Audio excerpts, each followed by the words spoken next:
Hello, I'm Chris. You may know me as Meekiness Fan, and you may know this as the Crubcast, coming to you every single week about video games, usually. With me today is JTart9, Justin. Oh, you look so cold. It's so cold in here. I need to warm up with some holiday gaming. What? You said that? It's so cold, Oni-chan. And well, if so only you were with Brody, who is in front of the fireplace today. Hi, Brody. Mm-hmm. Yeah. Justin, come here. Let's warm up together. I'm not playing Returnal with you. Okay, well, this week we were like... It's co-op. We can play it together. No. This week we were like, well, Thanksgiving's in 2 days. What if we talked about our favorite Christmas games? Because are there Thanksgiving games?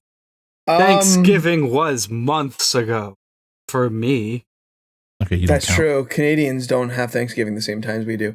I don't think there's any Thanksgiving games. Plus, this video is going to be put out for the feed later in December, so we thought it'd be perfect.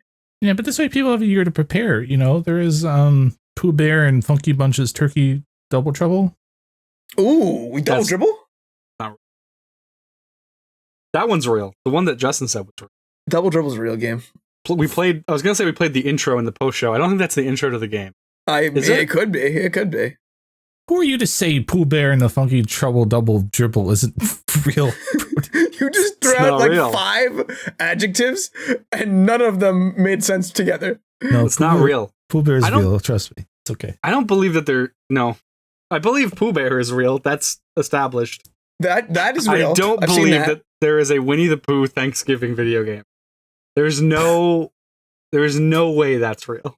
I believe Pooh Bear is real. That's established. Okay. I believe it. I don't know if it's real, but I do believe it. We killed one of our usual guests on this episode, so we thought we'd take it easier this week. Because it's not strictly Christmas games, though I'm sure we'll touch on the few we can think of, but it's kind of just any game we play around Christmas that kind of gets us in that spirit, right? Yeah, just kind of like, so I'll kind of go first. Like, the first thing that I think of when I think of like gaming during the holidays was like the Nintendo Wii. Because I got my Wii for Christmas. I don't know about you guys, but I did. And like that first day of having the Wii, breaking it out, setting it up to the TV in the living room, and then all of my family came over for Christmas dinner because we always had Christmas dinner at my house. So everyone was just taking turns playing Wii Sports. Like that's one of my like core memories of like gaming in general. And I had a very similar experience with the Xbox 360 Connect, because I got that for Christmas as well. Okay. Connect, boy, you were Connect. So we had the Connect set up in my basement, and everybody came down to play the Connect because we were like, "You don't even need a controller for this." Mom, it's Project Milo. Come talk to the 8-year-old child on the TV. He's right here. I promise he won't take your information. If only that never came out. Oh, right. How were those rareware? Man, they worked better than they should have. What games did you have? We had Connect Adventures came with it. Right. We got Connect Sports. And then we also got Fighters Uncaged. That game wasn't good. Is that real? Is that like Pooh Bear Triple Trouble? No, that's real. That's real. That's a Connect fighting game where you just fight people. And then we also had there's one other game. We didn't get Star Wars Connect because that didn't come out for like another 1.5 years. True. Did you get Sonic Free Riders? That was the one I did not get. The one you should. Oh yeah, I didn't get Connectimals. Connectimals. Okay, in my head I was like, I know there's an animal game that's Connect. Sorry, in my head I was thinking Invisimals the whole time, but that's the PlayStation Vita like AR or augmented reality like Pokemon Go game. Connectimals. Thank you. Yeah, no, that's the one where you rub the little tiger's face and then you do things around the world. It's like Did you get that shitty DBZ Connect game? I don't remember. Why did you get this Connect? Good. You didn't get the good games. Gunstringer was good. I got that. Gunstringer seemed good. Yeah, okay. That was a good game. Man, there was like 3 games on the Connect, and that was it. When you were playing it, like that because I remember that moment when you got a Wii, right? And you're using the motion controls for the first time, and you're playing Wii Bowling. And it is kind of this like, whoa, like I can do this, like, and now it's like a little bit like, oh, it's a little overplayed, it's trade, it's people don't want to use motion control. At the time, though, that was really cool. So my question is to you, as one of like the 5 people that had a Kinect, were you like, I'm moving the game with my body? Yep, and I would like 9 times out of 10 when I got the Kinect, I would turn on the Kinect Xbox 360 dashboard so I could like move my hand over and like scroll through things. Yes. I can look at my friends' achievements. Holy shit, the future's here. I remember that they added a Kinect compatibility with the Domino's app on Xbox 360. So you could order a pizza by using the Kinect. You can still do that on the Wii, I think. Does that software still work on the Wii? I think I saw a thing where like if you hack your Wii so that it can still connect online or whatever, and you get the Domino's app on the Wii, you can place an order from Domino's through the app and it still works. Because I was going to say, is it like the Netflix one where they had a disc that you had to put into the Wii to turn on Netflix? I don't think so. I think it's just an app. I think now you have to probably like upload it via USB or something like that. Like, I don't know. Yeah. But like, yeah. It reminds me of the Oblivion mod someone has where there's a character in game that you can make a Domino's to order from, and then it sends it out to your closest Domino's, and it just actually makes the order. That is phenomenal. Yeah. I don't need to know who made that, because that is like genius. What I was going to ask was, did your Kinect playing survive to the next Christmas or even the next month? I don't know about that. I think it may be a month. Justin was like the one guy who was like, I'm so glad that the new Xbox is being bundled with the Kinect. Bro, it's I was worth so the extra excited. $100. Yeah, I want to be able to move the menus with my mind. I would say Xbox turn off, and they would turn off. It was awesome. I mean, it sounds handy. I'm not gonna lie. I mean, imagine it. Like, well, Xbox One's weird because like you touch that part of the console where the light is, and then sometimes it turns on, right? So I guess the idea of like a guaranteed way to shut it off sounds okay, actually. And you could like talk to it and just be like, turn it on, turn it off, like super easy. Hey babe, I'm home. To be fair, I could do that with like my remote now. Yeah, that was always the issue with it. It was like, well, I have the controller in my hand already. Oh yeah, right. Oh, I don't even mean that. I mean, yes, absolutely that. Like it's useless in that context. But also, like I use all my streaming services on like my consoles or whatever. But for whatever reason, like Dropout isn't available on any console, so I have to use the smart TV aspect of the TV. And I'm too lazy to actually navigate the menus, so it's the only time I will ever use the voice activation on the remote. I just click it and I go, open Dropout. And my wife laughs every time, and I don't know why. Open Dropout. Yeah, that's how I open Dropout. Listen, I need to be able to watch Make Some Noise and Game Changer, so if I have to say open Dropout to do that. And as we're talking at the moment, Brody's TV is starting to turn on and open Dropout. I hope you guys know this. It's like it's like Alexa. It always listens. I was curious about the Wii thing. Did either of you guys wait in line for your Wii? No. So I learned that many years later. I learned that my parents got my Wii because my uncle's sister lived in West Virginia and she found one at a Kohl's, and she sent it up to New York so that way I got a Wii for Christmas. You're welcome, Justin. You're welcome. Because you didn't buy it, I got the Wii. We did it, but our Walmart had it set up to where like the indoor lawn and garden section that was there at the time, they just set up some lawn chairs for us. So we just sat there all day. And then people I knew from school would come by. It's like, what are you doing? It's like, waiting on a Wii. They'd be like, cool. And then they'd go, cool. And I'm like, yeah, I don't blame you, actually. I've done my fair share of waiting on lines for games, not really waiting for consoles. Because well, actually, that's a lie. I was there for we had a Microsoft store in our local mall, and they had an Xbox One launch party where they opened up the mall just for that Microsoft store, and we went in there, and they had Killer Instinct, and you could play it before the Xbox One dropped. Okay. It was super sick. That was the one day my parents let me stay up past like midnight because they didn't really have a choice because my brother was like, we're going. And I'm like, yeah, we are. Okay. I don't think I've ever done the midnight release for a game. The one time I wanted to, I think I've told the story. For Smash Bros. It was That was the end of it. Yeah, well, because I was like, we have to go after school. We have to go. It's going to be sold out. And we went to GameStop, and it was just shelves full of Brawl. Yeah. And it was like, right. Oh. No, I mean, it's not a matter of doing the midnight release because you think you're not going to be able to get it the next day. It's a matter of like, well, I have it at midnight. You got to be there with your people, bro.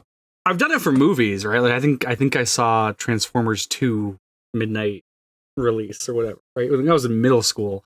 So Transformers 2 was like, that's so cool. We gotta go. Gotta go to Transformers 2. Come here at midnight and watch my movie, you Canadian boy.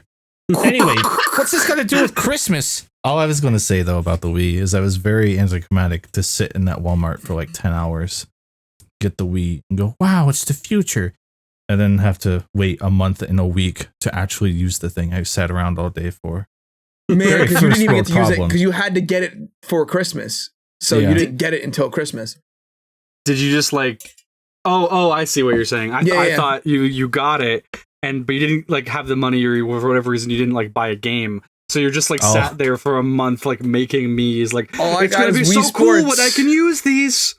I love the implication of what you said, though, Wii Sports was not having enough money for it. So the idea of sitting in Walmart all day and being like, wait a second, I don't have the money for this. Just I can't buy this. I have the money for the Wii, but not the game. Which I've done that. With you guys. When I bought my PlayStation 3, my dad he didn't want me to get the PS3 because he's like, you already have a PS2 and a Wii, why bother? And you also had no games. Well, yes. Well, I was like, I want the PS3 because the new Jack game is going to come out, and when it does, I want to be able to play it. There's no Jack. Bro, imagine playing Jack and Daxter in the first place. But so when I bought it, I was like, oh, it's fine. It plays PS2 games, so like I'll still be able to play things. Haha.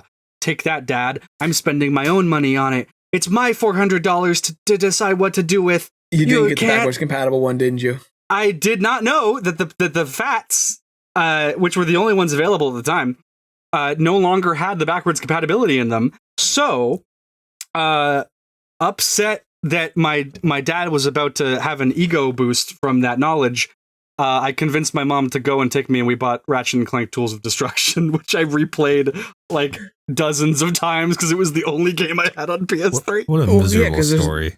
There's no games. Bro, you could have at least downloaded Pain. It gets worse. It gets worse because, again, I spent $400, which was the only $400 I had to my name as like, I was in like grade 9, right? So this is like money I had saved up from birthdays and Christmas and stuff like that. And they were Canadian dollars, so they're worth nothing. At the time, our dollar was basically the same. So it was 400 okay, cool. effect. And so this was summer of 2009, which means not Christmas. Not Christmas, but which meant in September of 2009, the PlayStation 3 Slim came out with a bunch of Kevin Butler ads going, the PS3 is now $300. And you're like, well, son of a gun, I just spent $400 on this thing. But they're playing Ratchet and Clank Tools of Destruction for a month, like, god damn it. I'm surprised you like Kevin Butler after that. I love Kevin Butler. He made the Butler Cup in Mod Nation Racers, and it's a really good track, so. But everything you have said this episode is the most Brody bullshit I've ever heard in my life. Just every time I'm like, oh, I'll give him a little rib on this one. Like, well, here's one better, actually, Chris. Kevin Butler's Mod Nation Racers Cup. Okay. He was one of 5 people playing that year. Great. They had there was a whole trailer for that game, and they had Kevin Butler be like, look, you can make tracks in it. I even made my own track. It's called the Butler Cup. And sure enough, if you went online and looked for the Butler Cup, you could find the track made by Kevin Butler. Shout out to Kevin Butler. You're telling me 100 people didn't run and be like, I gotta make an imitator Butler Cup to get some plays on my tracks? Be like, honestly, oh man, this person makes good tracks. They just stole the Butler Cup and named it the Jutler Cup. The Juggler Cup. Well, and you know he put time and effort into it because there was an auto-populate feature in Mod Nation Racers that would kind of like put props on the track for you. But his track literally had a building just in the middle of the track, like clipping out of the road, and you just had to avoid it. I'm glad that a PlayStation employee decided to clip things into the textures to be like, yep, our game does that. Dude, it's great. Did you play the Butler Cup on Christmas at least? Yeah, I mean, probably. I played a lot of Mod Nation Racers all year round, so.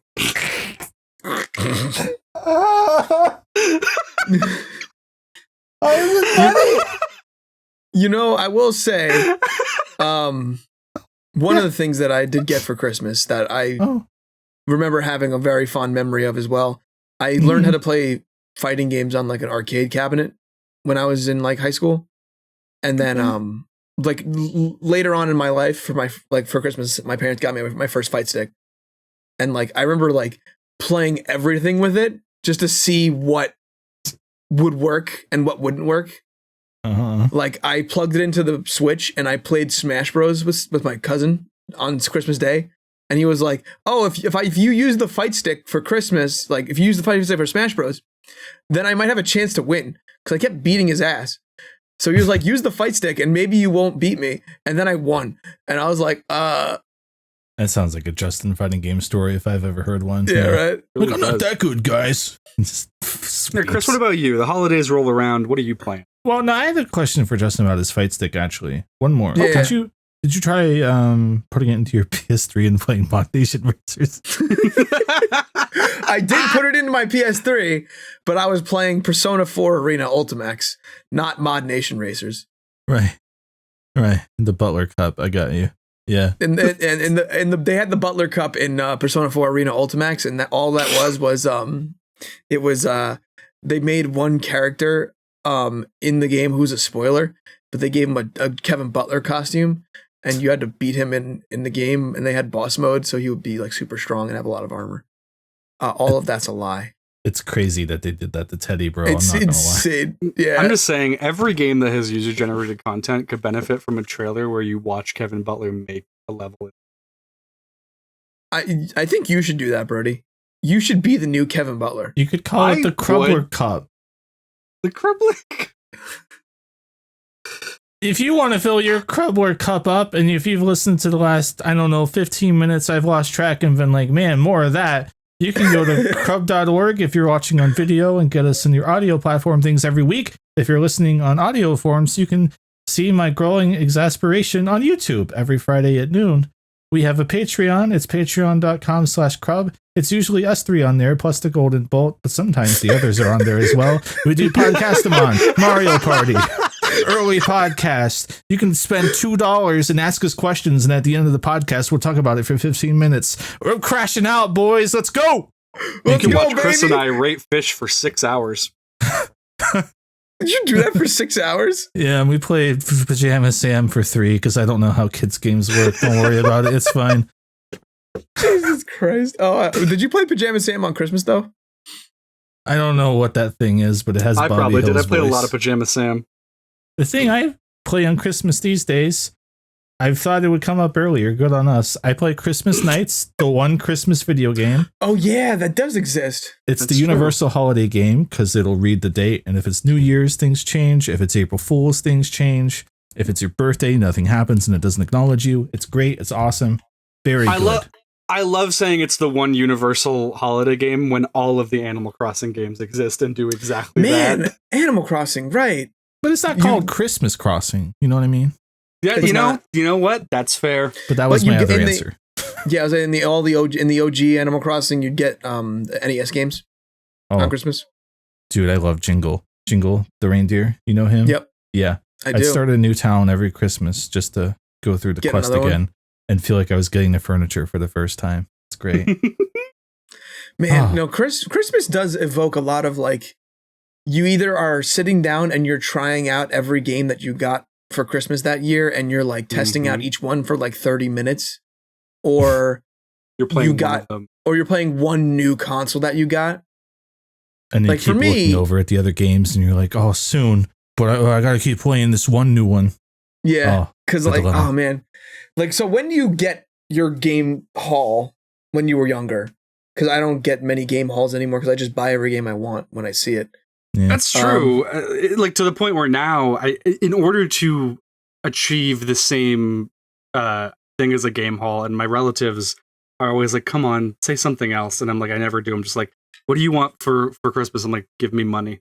give me money or PSN cards. I know that's cynical, but I also know that you don't know how to get me games that don't come out yet because I already have the ones that I would have asked for.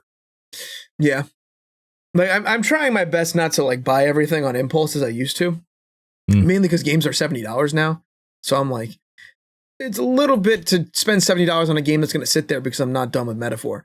So like, which is becoming a Christmas game at this clip. Yeah. At this point, yeah, because I picked it up for my birthday and it's going to be Christmas by the time I'm done with it, honestly. That is the thing about approaching and entering your 30s is like, oh, I just get what I want. There's no like, oh man, I saw Sonic Adventure 2 at Circuit City in May, and then I wait all the way to Christmas to get Sonic Adventure 2. Right, it's been all year salivating over that game. Yeah, no, because my aunt and uncle, one of my aunts and uncles, they would take me out to Best Buy every year and be like, just pick a game, pick one that you want, and then they would buy it for me, and then I wouldn't get it until Christmas. That's one of those torture. That's actual torture. But like, at least they knew that I was. But at least they knew what I wanted, and I got it. No, that's fair, and I guess that is a way to do it. I would make brochures and give them to my. I tried doing a list one year, and then I didn't get a Nerf gun I wanted, so I asked for it for 3 years consecutively, and I still didn't get it. And then I brought it up to my family, and I was like, "Listen, I've asked for this Nerf gun for 3 years now." All right, Justin. Here's how you do it. This is how I did it. This is how I learned how to do it. I'm listening. Hold on. Let me get a piece of paper. Yeah, this is for your next Christmas, so you better write this. So, someone one of my random computer classes at school taught us how to use like Microsoft Word to make brochures. I don't remember what it was exactly, but we could make brochures. So I decided for Christmas, I would make a brochure, and it would literally be like top to bottom, all like just a big list of games that I wanted. I wanted a lot of them, right? There were a lot of N64, PS1, PS2, GameCube, Wii games. I think I had the PS3 at the time. So, like, yeah. Make sure you write all this down, Justin. I had all of the games sorted by console. So it started with N64, then PS1, and it went through that. And then I had them color coded. I had 5 different colors representative of how much I wanted each thing. Right? So I really wanted Banjo-Kazooie. I had Banjo-Tooie. I didn't have Banjo-Kazooie, and I never ended up getting it, but it would always be red, right? It was red on my brochure. And so I had other color, like I had like orange, blue, almost think of like an MMO or like a Borderlands rarity system where it's like, well, I want the orange ones, I want the red one, right? And so the way that it worked was I would give this brochure to all of my family, and then they would coordinate amongst themselves. Like, they would commune together and be like, all right, we got to learn the rating system. Let's see. This is a tier 1 minute to nuclear war, Banjo-Kazooie. This is like threat level midnight. I made it very clear, right? There was a legend that told you which color meant how much I wanted it, right? And so my family would get together and they would say, okay, well, my mom would be like, okay, well, I'm getting him this one. So grandma, you just make sure don't get him this one, get this one instead. And then generally speaking, I would get at least all, I mean, I guess not all because I never got Banjo-Kazooie, but at that one, to be fair, that one at the time was hard to find. You would need to go to a used game store to get that. So I don't fault them for that. But if they were available, if they were available and out and around, I would pretty much get all the red ones I wanted. And then I might even get some of like the level 4 ones that I want, right? At least you know what they're getting. At least you know you're going to get something that you want, you know what I mean? Exactly. And so it kept the surprise of like, oh, I don't know what I'm getting. And I'm not being tortured all year thinking that I know exactly what I'm getting and I don't just have it now, right? And it honestly, genuinely, make a Christmas list color-coded brochure for your family. Your Christmas will be revolutionized by this method. Okay, so I've taken my notes. I'm going to show them to the screen. These are all the notes that I wrote. From top to bottom, it goes word. Oh, brochure. I thought this said wart, and I was like, it might have been an issue. List of game, N64, GameCube, PS1, etc. Because you went too fast there. Yeah. Then I put color-coded 5 colors, red on top, give to family, make legend, tell grandma, don't get Banjo-Kazooie, keep the surprise. Did I get that? Yeah. Back when I was a kid, you would just get a piece of paper and say, "Dear Santa, for Christmas I would like Pokemon Gold and Silver, and maybe something else would be cool." And then and 25 years later, and 25 years later, you get the game. Yeah, I think I would mail Santa for sure. Santa's like, "Oh, my 487,000th letter tonight. Oh God, it's another color-coded one." Oh. Why does this one kid keep telling everyone to make it color-coded? Oh, little elves, make a Banjo-Kazooie repro card. Don't make tell it look him official. Don't tell him he can get it on Rare Replay for like $10.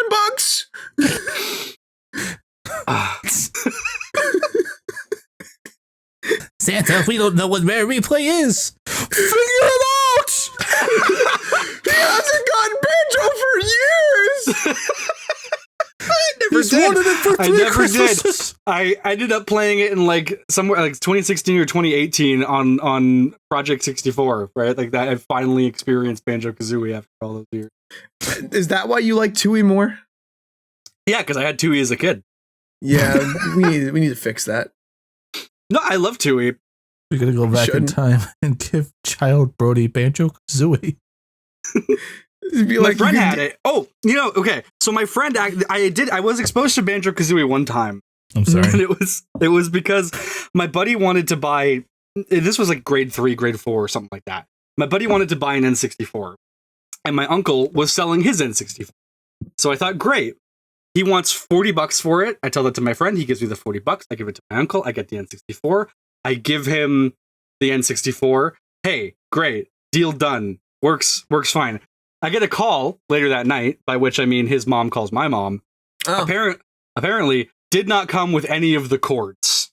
My uncle did not include any of the cords with which to play the N64. Well, to be fair, he only got it for $40. I mean, that's already a steal. You can go out and buy the cords. Well, that's what ended up happening was that because I sold it to him without the cords under the impression that it would work, my mom made me go out and spend $10 to get the cords at a used store and then give them to him. So I only ended up getting like $30 from the deal. For whatever reason, my uncle. That's right. I didn't give the money to my uncle because the money was mine. I misremembered that. So you stole. You went to his house, stole the N64, forgot to take the wires, and then had to go buy a replacement. Because he had a bunch of games, and he was like, "Look, you can take whatever of these games you want, and then whatever you don't want, you can like sell to your friend or give to your friend." So like I had most of the ones that he had already, but I took like Super Bust a Move and like Wetrix. I loved Wetrix. Oh, man, I see. You could have said any game. Oh, and Tetrasphere. Okay, Tetrasphere. Wow. That was a crazy economy deal. I just heard. I don't know what happened in that exchange. Your uncle's like, "Yeah, I don't want the money." So it's your little friend, you middleman. I loved back in the day when people would just have like video game consoles and stuff like that, and they were just like, "Yeah, I don't want this. Just get rid of it." Insane. My parents, I forget if it was like a newspaper listing or Craigslist back in the day. I was like 8. We had an NES here. Mm-hmm. Mario Brothers Duck Hunt, Zelda, the Batman game, the good shit, right? Double Dribble, Pooh's Thanksgiving Trouble. But yeah, they put it up, and I just remember some family coming over one day randomly at night, and it was like a horror movie. Like in my mind, it may as well have been thundering outside, right? And they hooked up the NES to a TV, and I was like, "What's going on? Who are these people?" And they're like, "Oh, we're selling it." And I was like, "What?" In the box, all the games in the box, the manuals, everything went out that door for $25. Oh, it still kills me. Insane. Back when you would just sell a video game console for a reasonable price to someone, and they could get a good deal, but insane. Everything in box, good condition, taken care of. Especially at that point too, like $25, you could actually use that. Like nowadays, if you sell something for $25, you're getting lunch. You know what I mean? Yeah, at least back then, the $25 meant something. You could feed your family of 4 with like two Chuck E. Cheese pizzas for $25. Now you're getting maybe like a chicken over rice at a Hall cart. Slice of a Chuck E. Cheese pizza. Even with my warped child mind, though, perspective of money, I was still like, that's not even a lot, guys. What? What are you doing? Yeah. You could get at least $50 for that. That's what I thought. I don't know. I never sold. I'm thankful to have like my dad's Sega Genesis stuff still. I don't like it, you know, I haven't pulled it out, haven't used it, but I'm glad to have those things. Compared to like, I used to work with a guy who sold his PlayStation 4, I think, to get new shoes. Not that he needed them. He was like a sneakerhead type. And he was like, I want new shoes. Yeah. And I can't put myself in the mindset of understanding the value proposition, because he also later went and bought a new PS4 and a full driving set for it. Like a full like Gran Turismo sit in the chair with the pedal and steering wheel. Yeah, it's like one thing where like you're not going to use it anymore, so you might as well get something for it. And then there's another thing where it's like, well, I'm going to want it back at some point, so I'll just buy it again. And then he wore the new shoes on the driving pedals. I see the long play here. So. They were driving shoes. Driving shoes. He needs to get. He's like, the PS4 will be available later, but these Jordans, they're limited. That is very true. If you don't get the drop, you're going to pay an exorbitant amount on the resale market. Whereas the PS4, you could just get another one. I guess so. You know what? I guess so. Like I've sold a couple games recently, like limited run games I bought, and I was like, why did I buy this? Right? FOMO. Yep. Other than that, I think I traded in The Last of Us Part 2 to get Tears of the Kingdom for like $20 or $30 total on launch day, because that was a crazy deal. Other than that, I think I've kept every single game I've ever had. I think I've maybe parted with 3 or 4 games total. There's a funny thing, like I used to trade in. No, because I used to trade in games too when I tried trading in games when I was younger, and I was like, I'll trade this in, and then like you didn't get what you thought you should get, and then you ended up just being like, well, I'm just gonna keep it if you're gonna give me $5. Exactly. I walked in. I remember very distinctly the one time I tried to like sell a bunch of games. I walked in to EB Games with like 70 PS2 games that I didn't want, right? Damn. And granted, that wasn't like all my PS2 games. I had the ones I wanted to keep. I was keeping them. These were just like, this was like shovelware, right? This was just stuff you didn't want cluttering up the house anymore. Movie games, sports games, things like that. So granted, not high value games, but I walk in with 70 games and they're like, okay, we'll give you $34 for this. And I looked at the breakdown of it because it showed they had a breakdown of what everything was. And it was $34.75 specifically. And like 68 of those games, all but 2 of those games were the $34. And then the 75 cents was represented by 50 cents from NHL 2004 and 25 cents from NHL 2003. That sounds so Canadian too. Like, oh, we'll buy the NHL games. So you can definitely sell those. Like, and I walked out. I'm like, I'm not selling these. Half the games were like not even mine necessarily. God, why are you selling things that are not yours? No, they were. You were like the ad of Ed and Nettie in your neighborhood, is what I'm hearing. You were walking up to your uncle like, trying to get. I was given permission. I was given permission. I'm gonna get a jawbreaker with all this. I was like told, like, yeah, I don't want them. Go ahead, sell them. And I was like, cool, great. But then I'm like, 75 cents? No, I'm just like, I will keep them. I will never play them, but I will keep them. They are worth more to me than that. And now you could go to too many games and you could sell them for probably $200. Fuck, maybe. Man. Write it down, Chris. Write it down. Thank you, Brody. No, but yeah. Oh, I want to talk about Animal Crossing more. Please, because Animal Crossing during the holidays is like magical. Like you could time travel and stuff like that and get there to do it like any other time of the year. It felt but hollow, it didn't feel right. Yeah, it doesn't feel right. It's special when it's there. Yeah. It's the entire stretch. Brody, this probably didn't hit for you because you have a weird Thanksgiving, right? But once you get into late November and then all the Turkey Day stuff starts coming up, and then from there, it starts snowing in the game. You go into the lead in with all the Christmas stuff with Jingle. Then a few days later, you have the New Year's stuff. It's like boom, boom, boom. All the best holidays are all in a row. The game's doing it all so well. It's magical. You're 8. Your parents are running in the next room, but it doesn't matter because you just got the Tingle TV and you've been looking for it for like 8 days straight. What more do you want? like it's just the other games in the series didn't capture the magic of the first one, in my opinion. Like other games do it well, but like that first Animal Crossing, when you realize that like, oh my God, it's actually doing the things that are in real life. Maybe it's a lot of child wonderment as well. That's a lot of it for sure. Yeah. I want to slightly spoil the next few weeks because I have something to say to that, Justin, but I will leave it. Leave it. I will leave it on the floor. That episode's not out yet. We did some Animal Crossing time travel ourselves, let's say, and I think all three of us would agree, except maybe Justin, that Animal Crossing was unfairly treated in an upcoming episode of the Crubcast. So listen, it was all in service of our king. You won with your shitty strategy RPG that you were the only one who even liked.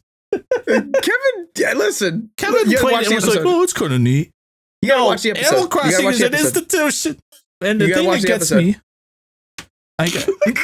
New Horizons came out, right? And it was, you know, it is what it is. But even when Jingle was running around in that one, I was like, man, I kind of just want to play the GameCube one. Something about the vibe of the GameCube one. Yeah. Like you can tell that the game is objectively not as good, but like there's just the vibe is there. Right. I don't know what it is about it. The intangible, impossible to explain vibe. That must be frustrating for people who are like, I don't know what you mean. Please explain it. I don't know what I mean either. Yeah, I don't know what I mean either. But like, I don't know. There's something about it where it's just, maybe it's just like, because it kind of feels a little grungy. Like it just feels real. Yeah. Whereas the other one is polished and you're on an island and it can't really snow on an island like that, but it's still snowy. Yeah. And like, I mean, the thing is we kind of said that, but it's life sim. The original was a life sim and now they are diorama. Yeah. Which is neat, but. Right. It's fun for the people that like it. And I like it too. That's good, but it's like not what the old ones was. Yeah, exactly.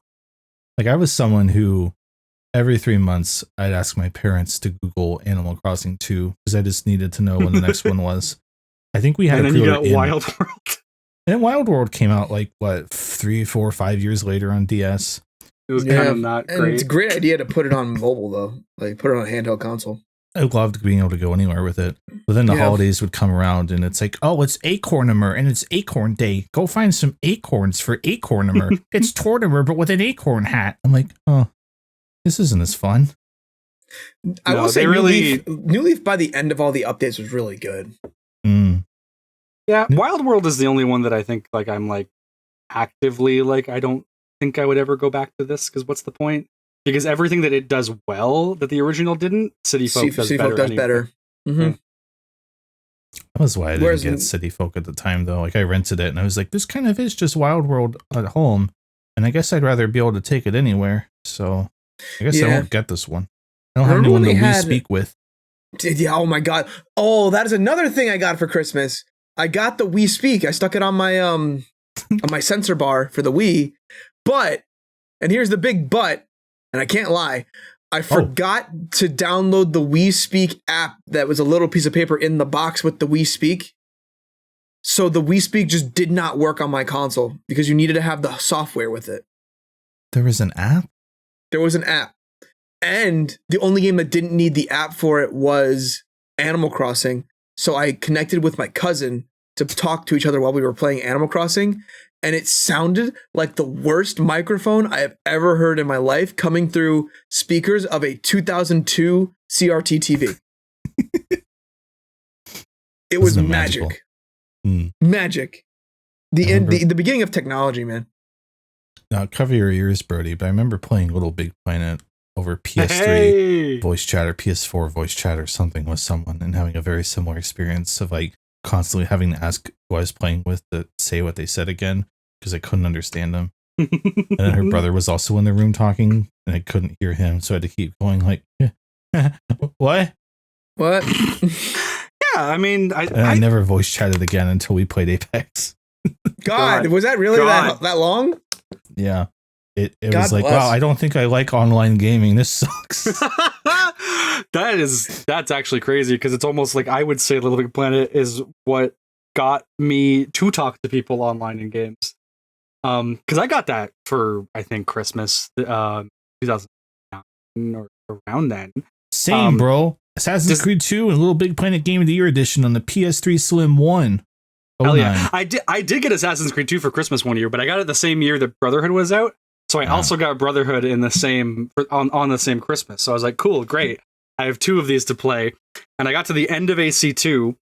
And I enjoyed AC1. So I got to the end of AC2 when it's like, go do the Triforce hunt. And I went, no. And I looked up the last cutscene online because I wanted to get to Brotherhood. Because I was like, I'm not doing this Triforce hunt when I have all of Brotherhood to play. And then I started up Brotherhood after that, and I played about an hour or 2, and went, I think I've actually had enough Assassin's Creed. Never went back. Sounds like you had the Assassin's Creed Ezio Double Trouble Turkey Dribble experience, yeah. I mean, eventually Black Flag came out, and that rocked, so it was fine. It was funny, Black Flag was what killed the series for me. Really? I think that's the best one. Yeah. No, I really liked 3. Just because I liked it was so different, and I liked running around the homestead and meeting all the people. And then Black Flag came around, and I was like, "Man, I'm tired of Assassin's Creed." See, I skipped Revelations and 3, so I think that. Yeah, definitely, because I had played at launch, Brotherhood, Revelations, and 3, bang, like one right after the other, and then 4 came out. I was really excited. It came with my Xbox One because I got my Xbox One at launch, and it was one of the few Xbox One games. And played it, and I was like, man, I just want to play Killer Instinct. And the JTAR 9 you know and love is born. Speaking of online chatting, though, my first online chat I ever did, it was on MLB The Show 2006 on the PS2. My brother got the broadband expansion adapter thing for the PS2. Oh. And he had a mic on it too. And I actually was talking to people. There's this one person. I don't know where they are anymore. I don't know what their gamer tag was. I don't know anything about them. The only thing I remember is that they were someone who lived in St. Louis, Missouri. They were a big Cardinals fan, St. Louis Cardinals fan. So one of my favorite baseball players of all time is Albert Pujols. First baseman for the St. Louis Cardinals. So we met, we started talking. We both realized we liked the Cardinals for that reason. And then we would just get online and talk all the time. So basically, this is my cry out for help. If anyone knows someone who played MLB The Show 2006 on the PS2 and had an internet connection, right? At me on Blue Sky. I get that. I've had I mean, maybe not Chris because he didn't voice chat until Apex Legends again, but like I feel like we've all had people that we have run into online and played with them for maybe months, maybe years, and then they just disappear off the face of the earth, never to be heard from again. Yeah. The thing is, though, I was always the guy. I was the guy who disappeared because I would just like play a different game and then I wouldn't talk in the chat anymore. You were the quitter. I've never seen the PS2's online interface. Like, was there a friend system in game? It was in game, and you could only talk to him when you joined the lobby in MLB The Show. Oh. So once you joined the lobby in MLB The Show, then the microphone would turn on, and then you'd be able to talk to them.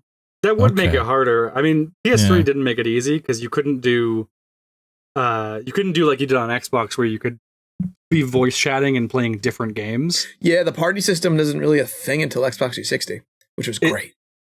It was on PS3. It was you could if you were both playing the same game and you were in the lobby with each other, you could chat like over in-game chat. Yep. Or, and believe me, did many of that. I probably one of the only people that made use of this feature, like Jordan and I and a couple other people that we knew, which was to go into the PlayStation 3's voice chat feature where none of you were playing games. If you were playing a game, you couldn't be using it. You couldn't be using it, yeah. But you could just be in a voice chat. In a room. You sit in a room, and you could, if you wanted to, display any image you had saved on your PS3 while in voice chat. Oh man, the PS3 online interface was terrible. It was, but I love it. There was also, if you recall, PlayStation Home was great, but that was really it. There were those party text chats where you could do like up to 16 people in like a live text chat, but you could leave and other people could join. And so some people would have these, they called them like the all year chat or the like never ending chat or whatever. And people would just invite everyone on their friends list. And you could only ever have 16 people at a time. So you would leave. If you left, you might not be able to like get back in. But if you turned your console off, you would automatically leave. So once in a while, you would just check in and see. And there would sometimes be regulars there, like talking, doing whatever. It's such a distinct memory in my brain. That is such a weird, like, it's almost a blog post, but you decided to do this on the PlayStation for some reason. Because you had no games, so you had nothing else to do. PS3 is crazy. Like, it still sticks out to me as a console that has like a printer icon. It's so bizarre. It's so bizarre. Like, the PS3 is such a strange microcosm of Sony and just their hubris.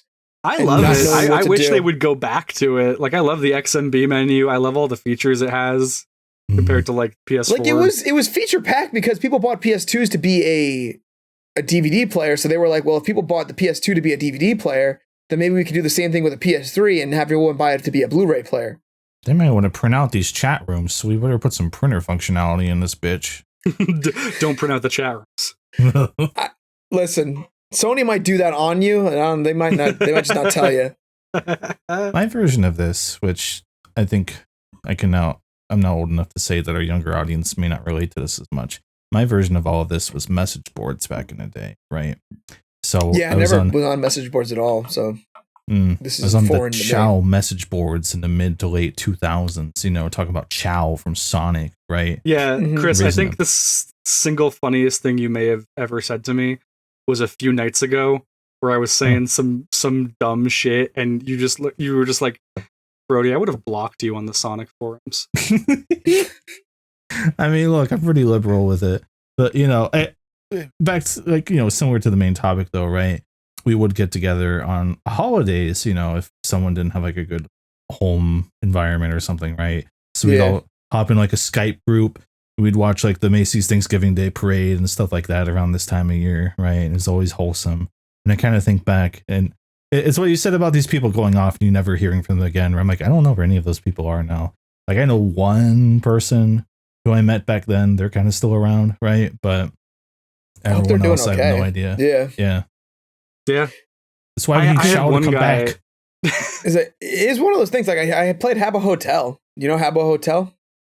Is that like Pooh's double? No, I never played Habbo Hotel, but I had a lot of friends that played Habbo Hotel. I know. It's it was basically just a chat room, but you had a little icon, like a little avatar, and you can walk around and like go in the pool and swim around and play games and talk to people. I think it's still around. Yeah, basically. I think they're still around. I had a friend of mine that was a Habbo Hotel person. They were Habbo Hotel and RuneScape, but eventually graduated to WoW. That makes sense. No, Habbo Hotel was a microcosm of my life. That was where I spent some holidays too. I would spend the holidays sometimes just on there and like decorating my little Habbo Hotel room and putting like Christmas trees up and stuff like that. Because they give you like stuff for the holidays that you couldn't use any other time. And I got into arguments with people on there and... It's crazy imagining you of anyone arguing with someone on the internet. I'm not gonna lie. Right? I feel like you would just instantly be like, I don't have time for this. We're gonna go and analyze like one of those like infamous pools closed images, and we're gonna just see a username on top of one of the heads. Daytar9. Yep. Like you're gonna go through like the pool rules of a Habbo Hotel. Don't say yup to that. I honestly didn't really understand what you said. No, it's fine. You're dead in Habbo Hotel. You have a gravestone. That's fine. Oh, okay. That's fine. I got whacked at some point, I guess. Got Habbo whacked. Yeah, Habbo whacked. They'd have like Christmas trees and stuff like that you could only get during the holidays. And like for Christmas one year, I was telling my parents, like, can you buy me in-game currency in Habbo Hotel so I can get new furniture for the for my room?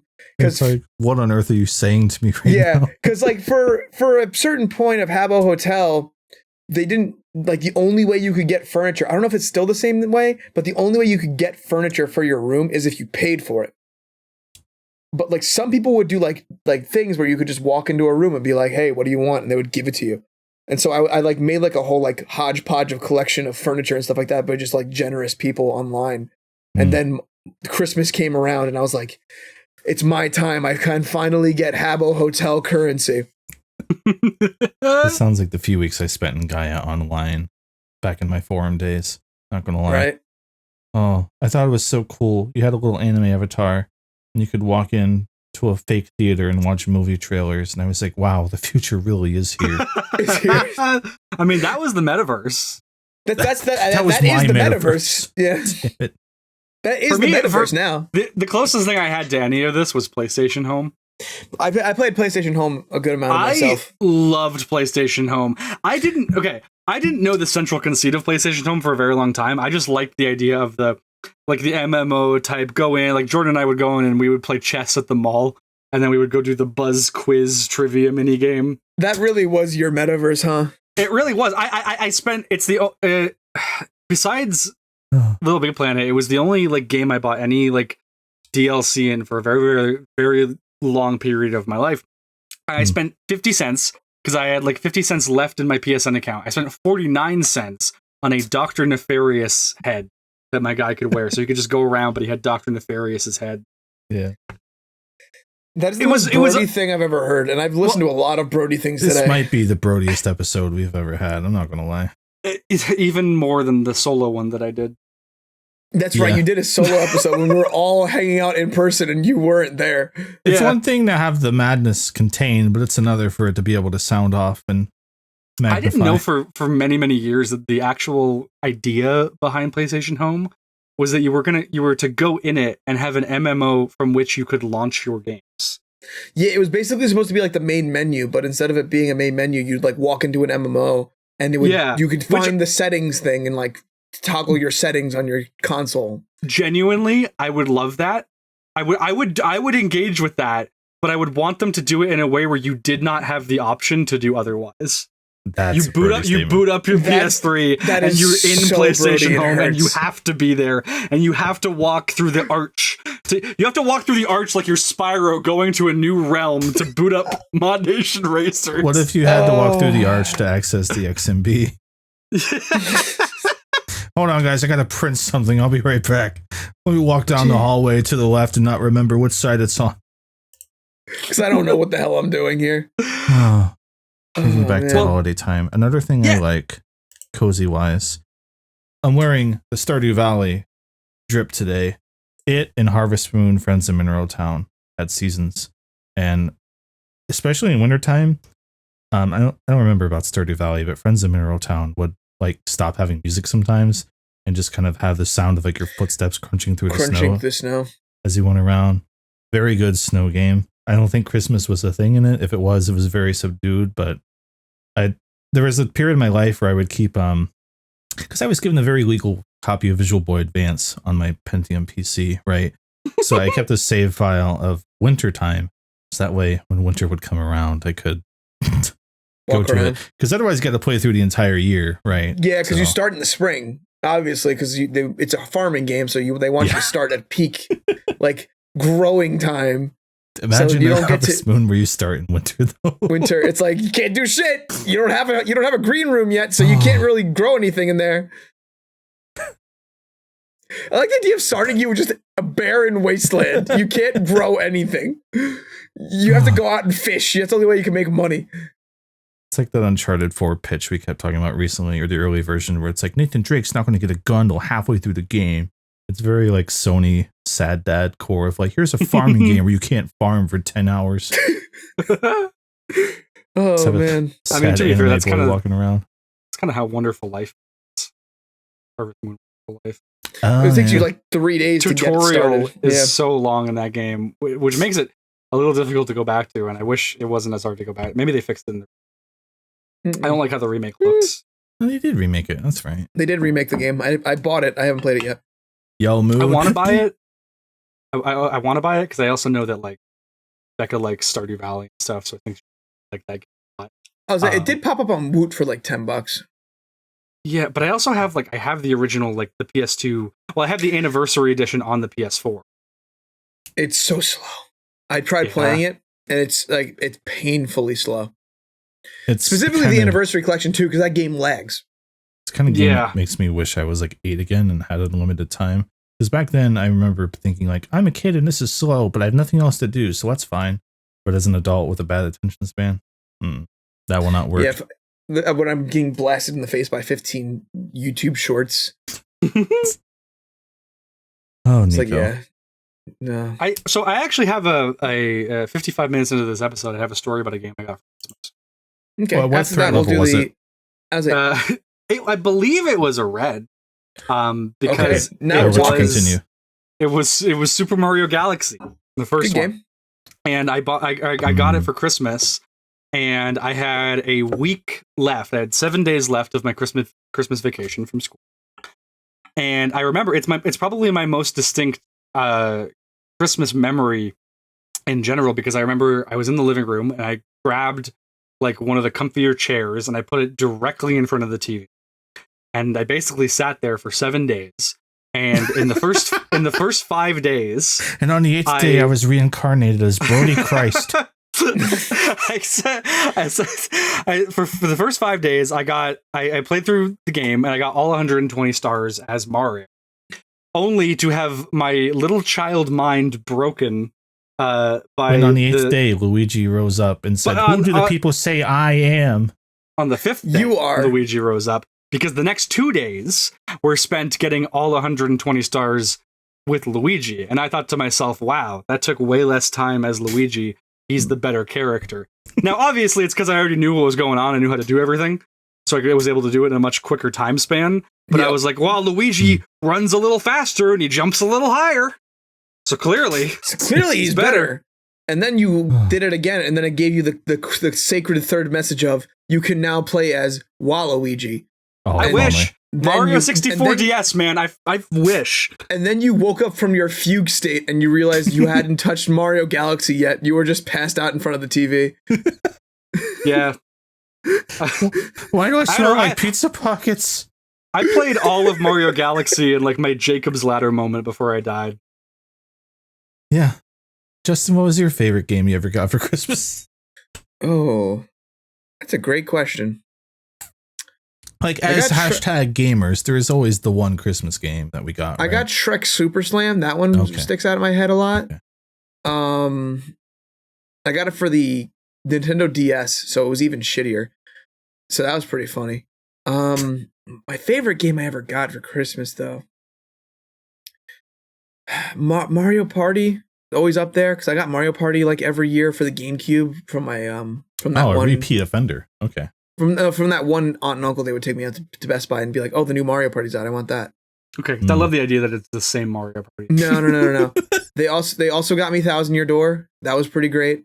That feels like a good Christmas game, right? Like that one I got Christmas Eve. I was playing it through Christmas Day. Funny story was I got Xenoblade Chronicles X for the Wii U for Christmas. That feels like a bad Christmas game somehow. I had downloaded the patch for Xenoblade Chronicles X, had it ready to go on my Wii U, played it. I had to catch a flight the 26th, but we were leaving for the holidays for like New Year's and stuff like that. Yeah. So I played the game throughout the whole night because I wasn't gonna fall asleep because it was like a super early morning flight. So I figured might as well just stay up and play Xenoblade Chronicles X. I played the game the whole night, hopped on the flight, never touched the game again. I was worried this was going to be like a Home Alone thing. You fell asleep, kind of like Brody, and they left me without the TV. flight. Yeah, when you thought he was playing Mario Galaxy. I mean, I went to bed. Like I slept. I didn't. You sure did sleep. When you said 7 straight days, I just imagined like a dim screen illuminating like a dark prison cell. Right? I don't know. I assumed the worst for some reason. It just felt right for you. You know, Brody, you did sleep. You just slept for like 6 days, and you thought you played Mario Galaxy. Like I play the actual one and it's all new to me. Yeah, it's like, oh, this game's great. There's an orchestra for this game. Whoa. Luigi? There's a B level? Why am I on the mommy bee? Why does the mommy bee get to be in Mario Kart? Is she? She's a Mario Kart Wii, yeah. As a playable character? Yes, she is. That's no. Yep. That's I gotta not get true. this game right now. I had Mario Kart Wii for many a year. I looked up the character rosters. I had to do the ghost times to get Dry Bowser. There is no B in that game. Mario Kart B character. There's Honey Queen. There's no B in She B. is in the game. It might be in 7. Okay, that would maybe make more sense. Yeah, she's in Mario Kart 7. Far less of 7. But I saw her in Mario Kart and I was like, what? Why did they put her in Mario Kart? So you can race as the B. I mean, I can race as the B now. Do you guys want to do the Patreon question? Sure. Yeah. Okay. Why not? It comes from. I have to.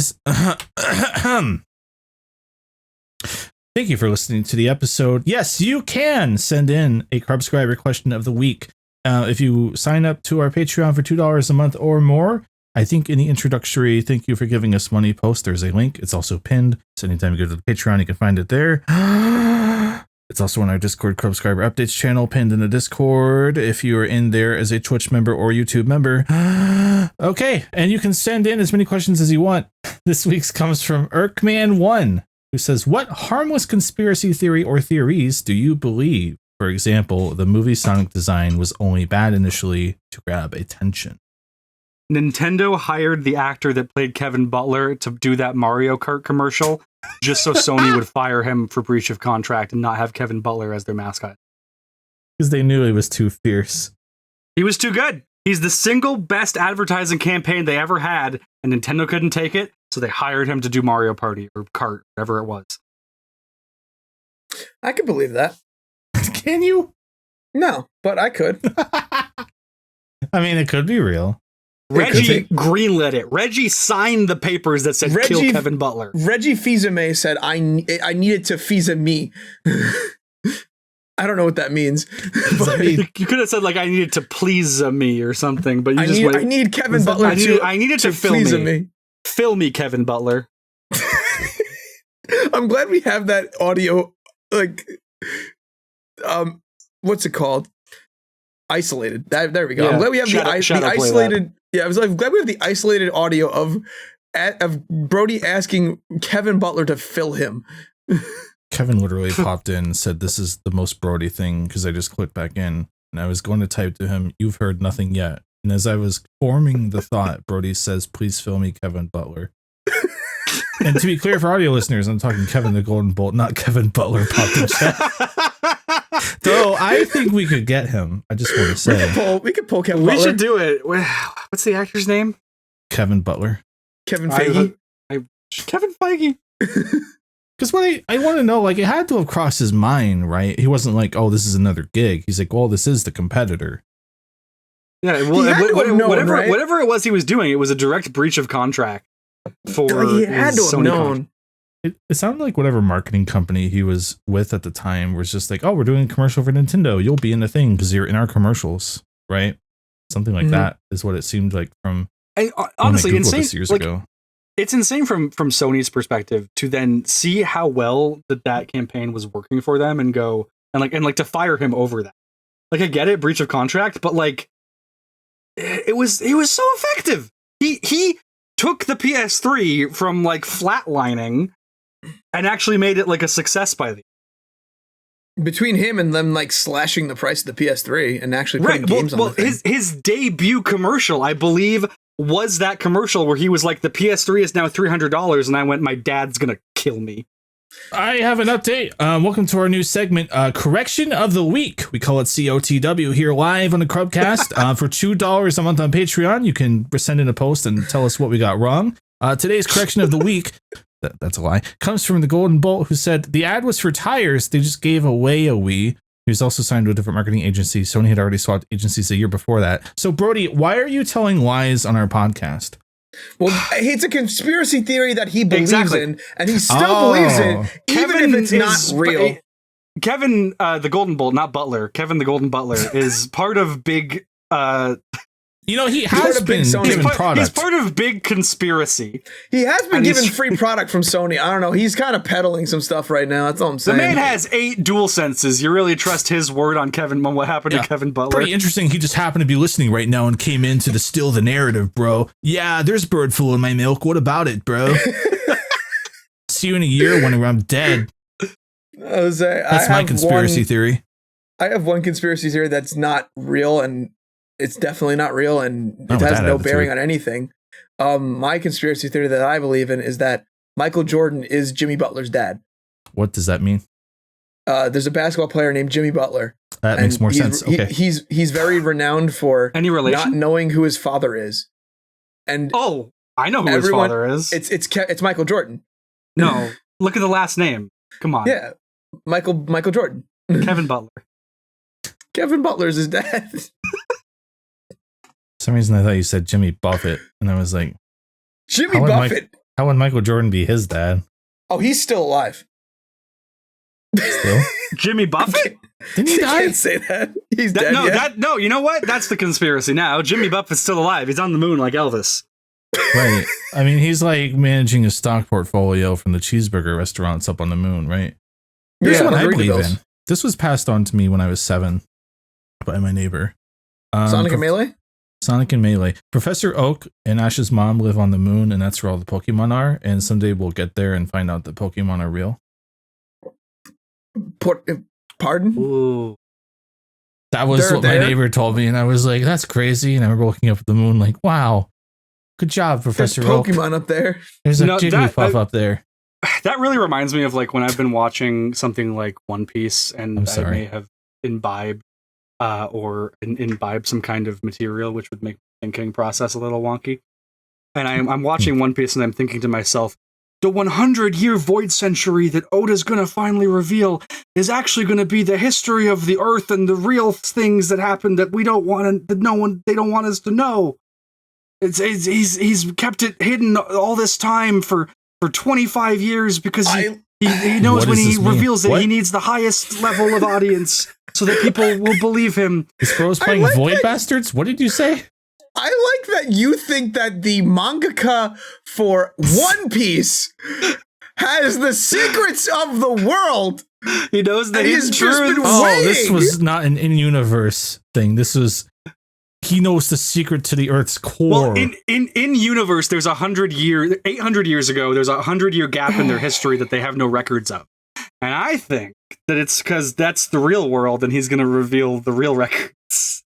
I hid everything I own in one piece. I've been reading about conspiracy theories lately if we want to enter hour 4 of this podcast, like how there's some secret planet that every 12,000 years orbits through the asteroid belt toward Earth and sends a bunch of comets at us, and that's how our civilization keeps resetting.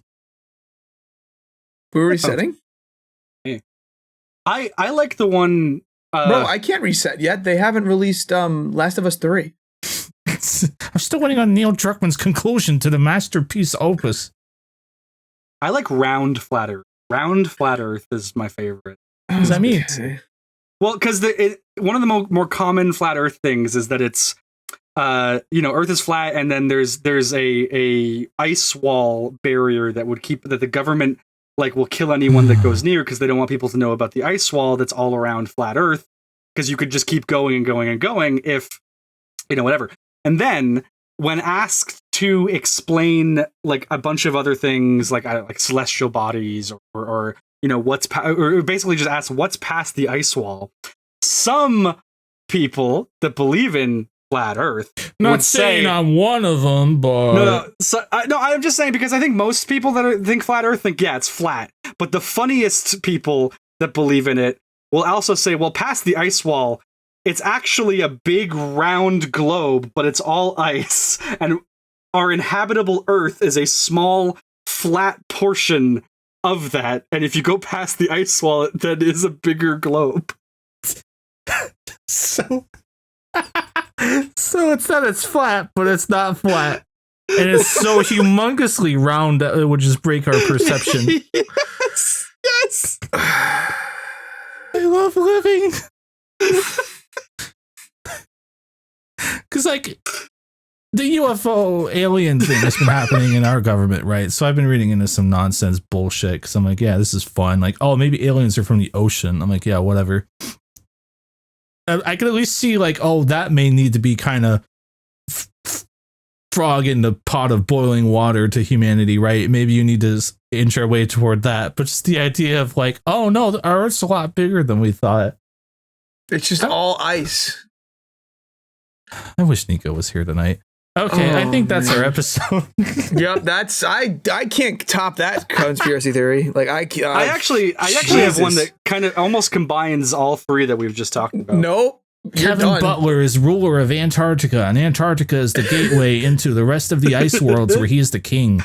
No, it's that the quote unquote media is giving us a bunch of different pieces of fiction in which there are fictionalized versions of aliens or cat, like anime cat girls or whatever, and actually the real aliens are going to come down, and in order for humanity to not be prejudiced against the aliens, they're conditioning us to find them sexually attractive over the course of anime and other sorts of media, so that when they reveal humanity will be like, yeah, we don't want to kill them, we don't want to like do harm to them as a different species. We actually want to copulate with them and have good